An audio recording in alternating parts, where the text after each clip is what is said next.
Hey travelers, it's me, Caroline, Kim, and Xander, and this is Immersive storytelling. One of the biggest goals about Perdithio has always been like my vision of it has been combining the virtual and the physical. So like these glasses are a testament to that. Yeah, so Kim printed these glasses through a 3D printer and designed them. And basically, did you print them on site or did you print them beforehand? I printed them. It takes like, was it a live real-time thing or was it something that happened beforehand? I did it beforehand. 3D printing is kind of still like I have a pretty decent printer, but I forgot how long it took. But like each glass is kind of estimate like it's an hour each, hour plus to print one. Okay. I printed like 50. Okay, but basically, you even could create that filter layer to an augmented reality if you wanted. Oh, so I did. So you did. Okay, so there we go. So the cool thing is because it's the same file format, this one for 3D printing is a .stl. I just converted to an OBJ, and it was easy. OBJ. Yeah. And so basically, where did you design the design? It was an open source design, but I had my brother add a little. I wanted people like I figured most people wouldn't notice, but like I made sure like to have a token on it that said Perdithio on it. Okay. So like someone might notice, but he also asked me like the style that it is. It's 2 colors, so I think it's hard to see here, but it's like it probably is like a 5-layer print like this. Okay. So half of it's blue and then half of it's green. Also our 3D printed trees. Yeah, and the 3D printed trees. Those are really cool. Okay, so that's like a 2-piece print? Yeah, like one stuff that was easy to like, take apart, put together there. Yeah. It was really cool. Yeah, so the trees, I imagine, are in a sense, so the glasses are a 3-piece print-ish, right? Yes, 3 pieces because it's the left leg, left, right, and then right. Center, right? Yeah. Okay, so that's interesting because the trees, I feel like, and you said it takes an hour to print. The trees, well, the glasses were about an hour for one. The trees, one entire tree, I think, was 3 hours. Ooh, okay. Yeah, it takes a bit, but like it's one of those. Once you have a method, it's something that you don't have to really watch. It just kind of finishes, and we do another one. I feel like I leveled up my media game in a sense because like I'm a night owl, and most events I throw are at night. And one of the biggest issues I've ran, even though I have like a pretty decent phone camera or like I had GoPros, Insta360s, like there's a lot of estimation that has to go into like the bit rate estimation when you're dealing in a black environment, is what I learned. So the more like guessing that the camera has to do about what color a pixel is, the more it looks a lot pixelated. So just by adding a light source on like the performers, it made such a difference. The quality, now I'm with the videos itself, I can even just extract a frame and I got like high quality pictures. It's cool. Yeah, it's like a level up element. Leveling up lighting. Yeah, it's like you and your mic. This is like the equivalent for me. This is like, I don't know how I would do night shots without a light source anymore. It's also, I see TikToks when like, some of the dancers get dramatic, they bring out the light and use it. So I feel like it's very on trend and like always will be. Like lighting is everything. It makes such a difference. I didn't really realize it. Yeah. It's a power element. Although I don't know if power is the right word. Enhancer? it's I guess it is a level up element. That's what we're gonna call it. Hashtag level up element. It improves your storytelling so dramatically. It's crazy. And I'm in so many other people's videos. Like I can see myself because I'm that person. Like I'm like this with the camera running around. I got asked so many times, like, how much are they paying you? And then the reaction that they get when I say it's my event was like they were so more willing to help me after I said that. Yeah, but this has been the ultimate vision to combine the physical and the digital. Welcome. Hello, 2024, Xander. Yeah, here. Look at this. I was expecting this meeting to be done quite sooner here. Hello! Wow, you guys have all kinds of effects and stuff. Welcome. We had a pre-sidebar, and basically Kim's wearing her 3D glasses that she printed for an event. And my +1 now. Yeah, it's super cool. It has her logo on it on the side. Yeah. And well, it has like I customed it, so it says Pretty Tea on the side. So I don't know if anyone's gonna notice when they have these glasses, but like it's really cool. Good. Yeah, that's super cool. It's like a full from digital to physical life cycle.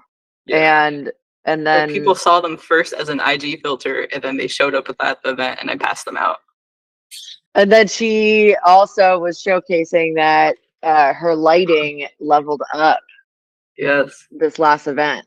And I was asking if it was a level up because working in digital production or virtual production possibly enhances ideas or, provides different perspectives. Because that's what I was saying earlier at the top of the first question that I never finished was was that because for me, I feel like my ideation process has changed based off of virtual simulations that I no longer have to guess in my mind as far as like space goes.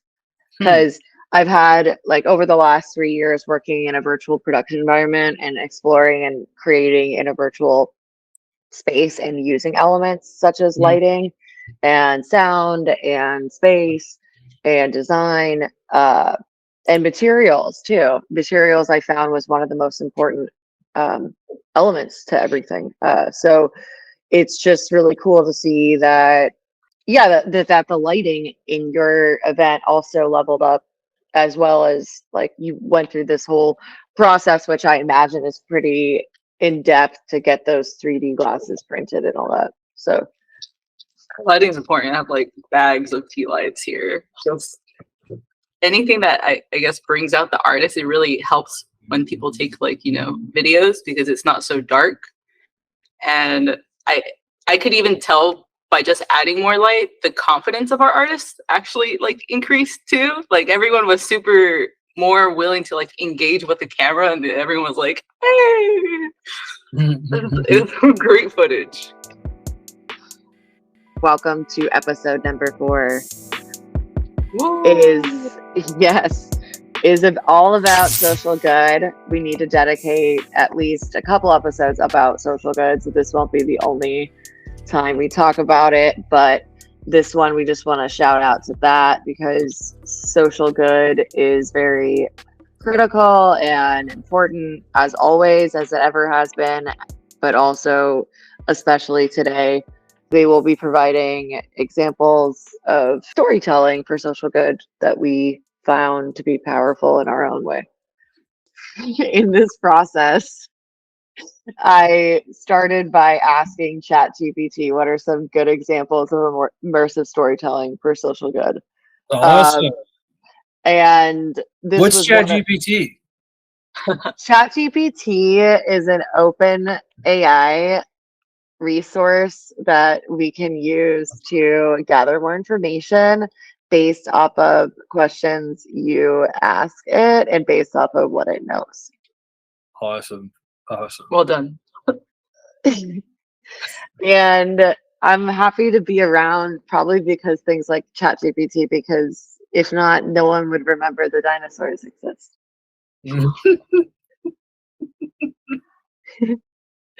Anyway, so Dino DNA. this one is my favorite, which is Out of Eden Walk. Um, and it's a journalist, Paul Salopek, who walks the entire length of the world, tracing the path of early human migration. And it combines traditional reporting with digital storytelling using various multimedia elements to share stories and people and issues he encounters. So a simple Google search on this brought me to, and I'll provide the two links like we did in the last episode. We'll have the links in the metadata. Anyhow, so this is the Out of Eden Walk National Geographic website link, and it provides a pretty great visual reference to what I'm talking about. But essentially, this storytelling is distinctly labeled as slow journalism, which is, I believe, I don't know that I've ever heard of that phrase before this little dive into this project research. But so it's intentionally slow to understanding of people or our environment, sometimes requires, you know, time to make such observations and connections. And when you're moving too fast, I imagine you can't quite make the same connections. So that was an interesting one. I think that from what I found online, I feel I didn't see there was any sort of like AR component, but what was really the multimedia I did notice was that it's connected by, area and thoughtful photographs.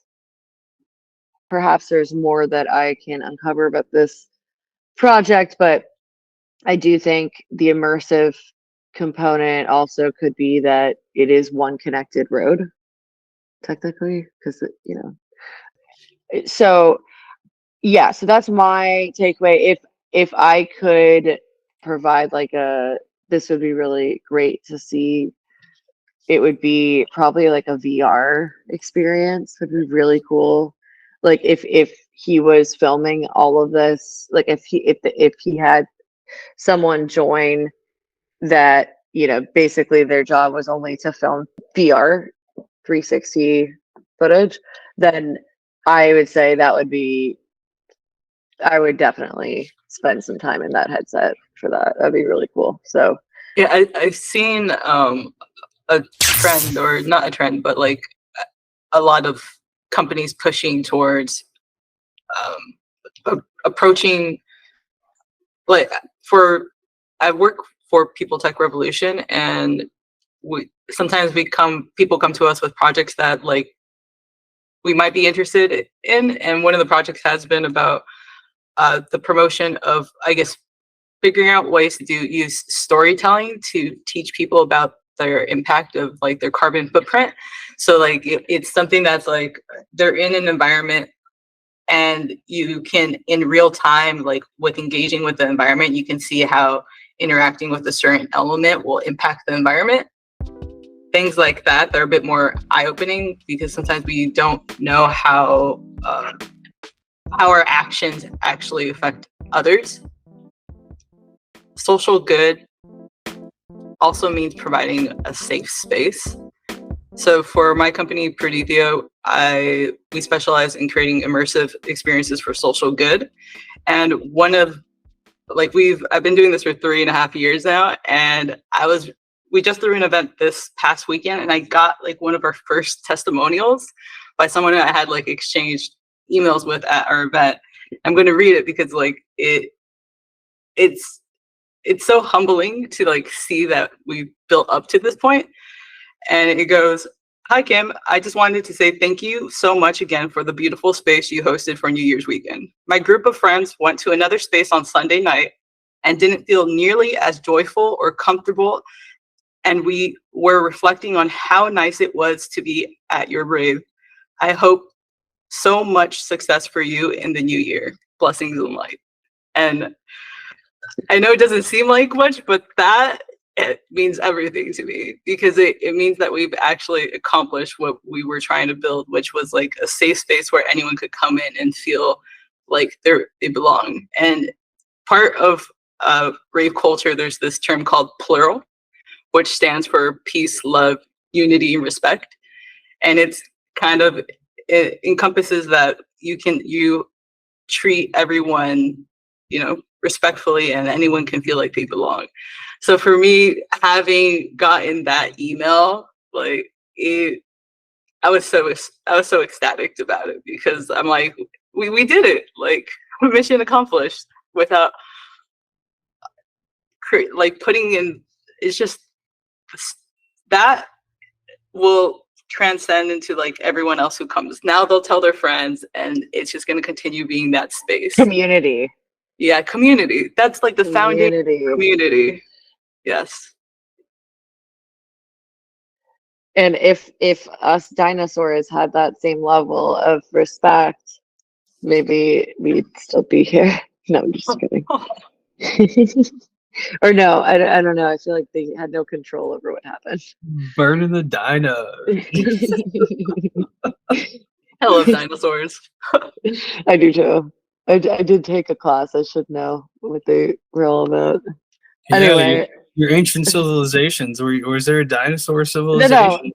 I had enough classes in geology to be a minor. No pun intended. Really? Yeah. I didn't know that. Yeah, I took a lot of geology classes. Hearing your feedback on what it meant to them and sharing that, as well as sharing the background of the level of personalization that you put into the glasses. Each one of them has two colors. The other, like the trees have two parts. Like it's cool to share those processes, because it could be as simple as a two-piece print, or even if you wanted to, you can make that a one-piece print and just have the center and put like a like one of those photo booth things. Like it's cool to see that there's real tangible wearables coming from just having an idea, designing it, and then printing it, and like putting your logo on that too for brands and things like that. That's pretty much like, I think, a win to have your own custom sunglasses. Like that seems very cool thing to appreciate that. Promote. And I guess to piggyback on that, I guess it was kind of eye-opening to see how much one little thing that you do can have such a big social impact. Like just the glasses, or like having a more immersive space where people kind of felt comfortable to talk to each other. Like little things can go really far into promoting community. I guess that's the biggest thing about social good, is like it's having the whole community go behind it and support it. 100%. Xander, what's your example? That's awesome. Yeah, I'm learning so much from both of you here. So I had two quick ones. One was one of the first projects that actually got me into the Web3 space, in the metaverse space in 2022, I believe, and that was a project called Vanessa Dress, which was a dress designed by Natalie Chavon, who is a blind fashion designer. It was a digital NFT dress. And it was like the first NFT wedding dress designed by a blind fashion designer. It was featured in Vogue, in Essence, and it was featured in the first Metaverse Fashion Week worn by the chair, Kathy Hackle. So she actually wore the digital dress on her avatar. That's And awesome. who is the designer? Natalie Trevon. Awesome. Yeah. I thought so. She's amazing. She's quite talented and extraordinary human being. Yeah. Yeah. And she's got some new designs out. I mean, she moved more into the physical realm. But she's got actually like new collection out too. If you can just Google her and she will pop up. But yeah, I had We'll also provide the links to all these things in the podcast. So we'll be sure to check her out. Yes, thank you. You're so efficient with the Get post it. production. So yeah, it was awesome. Just because my eyes had been opened. The reason she wanted to create the dress was for social good, because she had really not seen brides with disability represented in the media or anything ever. You know, she just wanted to see that, you know, and prove and show and just bring to the forefront of the conversation that, you know, disabled brides are beautiful. They want beautiful things too. Even if they're blind, they still want to achieve a certain aesthetic. And that through, you know, the digital realm and digital product, we can bring that kind of awareness to the forefront. So yeah, it was really awesome. I felt really blessed that was kind of at a time where the industry was really driven by NFTs and a lot of profit centric projects and activities, that I got to be a part of something that was a little bit more rooted in inclusivity and social good. And that kind of set the bar for me for what was possible through Web3. Outside of, like, you know, all the artists and the, you know, incredible projects and stuff, it was really a way to bring awareness and just kind of represent yourself in the digital space, which brings me to my second project, which is my own, and that's the AI Journey X1s by Xander Love. And what they are is a digital collectible AI wearable sneaker. And you know, they were created initially as a 2D design in Midjourney years ago, and I put that out to my community, and the response was so like good that I wanted to do more with it and have kind of like a similar moment to one of my favorite brands, science fiction kind of next gen brands, Artifact had before they were acquired by Nike. But they had a moment where they photoshopped the Cybertruck shoes onto Elon Musk, and it was a picture of him and Kanye West, and it went viral. And you know, their community, I mean, mine didn't go viral on the same scale, but it went viral in the community around the shoe wanted a real shoe, so they like made a 3D NFT shoe for the community, which was awesome. And that was like what I kind of did with my moment. You know, I took the shoe and developed it, partnered with a few other brands and companies, and created this, you know, incredible project that, you know, we got to work on the let go aspect of it, Caroline and Kim, which, you know, I'm sure we'll get into in some later episode, kind of our origin story, how we all met. But you know, that kind of is wrapped up into the mythology of the sneaker. And me being DEI and also in tech, just I think it's an incredible aspect of diversity to bring into the foray. I don't know if that's to bring into the spectrum of things that I haven't seen represented too much. So not only, you know, that aspect, but I'm also an artist, you know, doing this mostly for my own invention. There's no major brands. There's no sensationalized celebrities involved. It's all just about creativity and innovation, and driven by the community, my community, and people who have supported me and encouraged me to put this product out.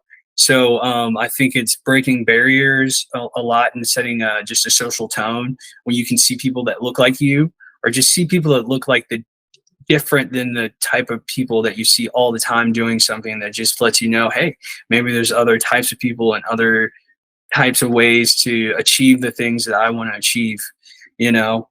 So I'm really happy to be doing that, and it hasn't come without much adversity. You know, it's the world of 3D is a very complex place. AI, it's been a very like a very arduous process. But I think as we move forward with technology, a lot of those tools and AI tools that come out today are able to accomplish some of the things that were difficult for me even a year ago or even 6 months ago, to be honest. Like some of the technology just makes it not be a problem at all.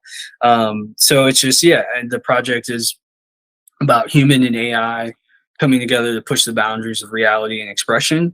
And, the key theme in that is really diversity of thought, diversity of creation, diversity of expression, diversity of style, diversity of dimensions. Even this is a completely digital project for now.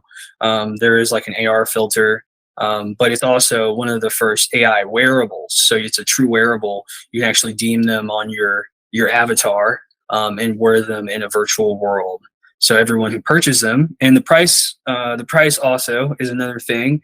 I wanted to have a price point I thought that most people could obtain. So it's around $20. It's like 15 Matic. And what you get with it, the utility. There we go. Okay. Yeah. Thank you guys for helping.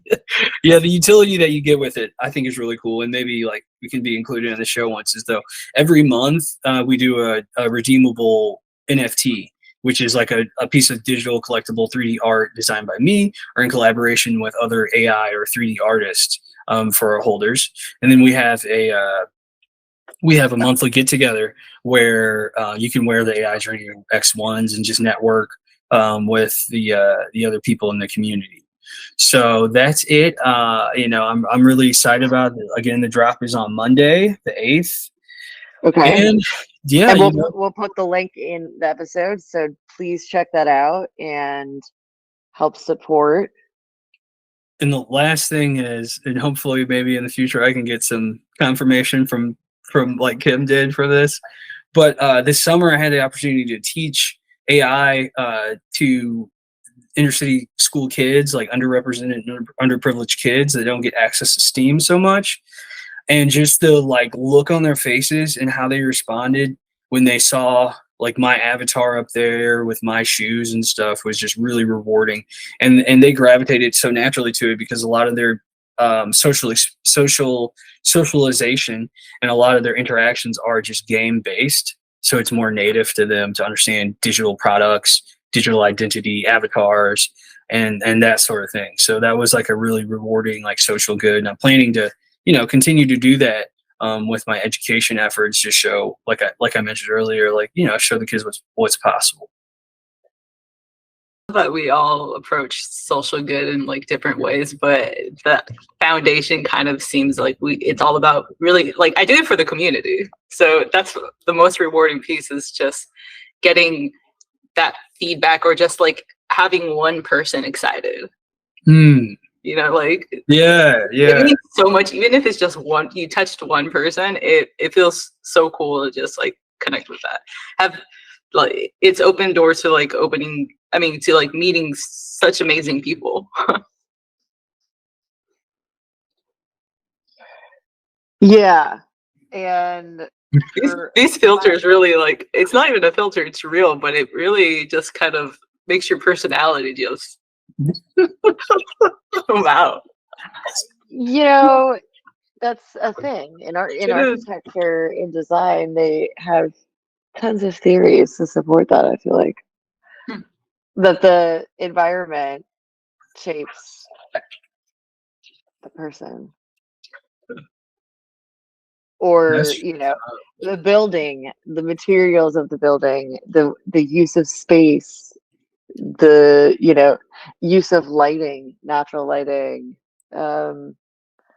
things like that. The elements in a house are windows, doors, pretty much in a lot of instances, but how you use them are different in a lot of them, right? Anyhow, I wouldn't know anything about houses. I'm just a dinosaur. Kim, is there any sidebar questions? I guess what are you most excited, since this is 2024? Happy New Year. What are you more like, I guess, what are you some of the things you're looking forward to this year, or like some of the predictions you have for this year? I know we kind of touched on it last time, but we're in the year now, so Any New Year's resolutions or anything? Or goals? Oh, whoa. Well, on the tech part, I'm really excited about the Apple Vision Pro. That's supposed to be like maybe late February or maybe late January, early February, whenever that drops. I think it's going to be really cool. Yeah, I'm excited to see what people think about it. Yeah, same. The waves it makes in the industry. I think I just read that they were going to start shipping out, I guess, headsets probably to the people who, to the developers that are in partnerships with them. So I'm excited for the content that's to come too. But I guess for you all, how do you feel like it ties in together for you? I think it's more effective to put, so for one, to put somebody in the perspective. Whoa. Who was that? We just saw there's like a character in on your feed. You pan to the right. Stage right. I swear I saw. Yeah, there's somebody in that scene with you. Oh, there's a tree. Oh, there's a robot. I was like, what are you talking about? Wow, who is that?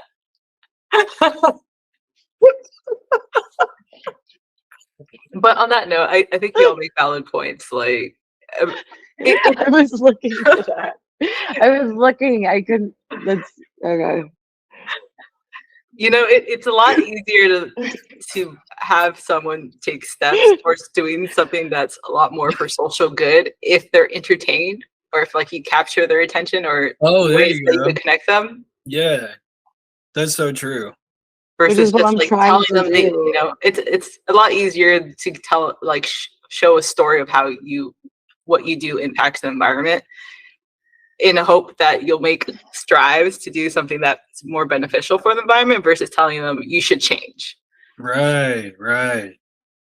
Totally. Yeah, nobody likes to get preached at, really. Like, if you have an opportunity to engage or participate and, you know, really get just that human connection, you know, I think that opens a lot of doorways for people. It just like builds that empathy, like, oh, you know, yeah. I'm exposed to something or someone I wasn't generally to. I may not have been closed-minded to it before, but now I'm kind of like, you know, I have a connection point. So I think media is very powerful in that way, because, you know, it's like, especially after COVID, like, I think it's valid that, you know, those experiences are impactful.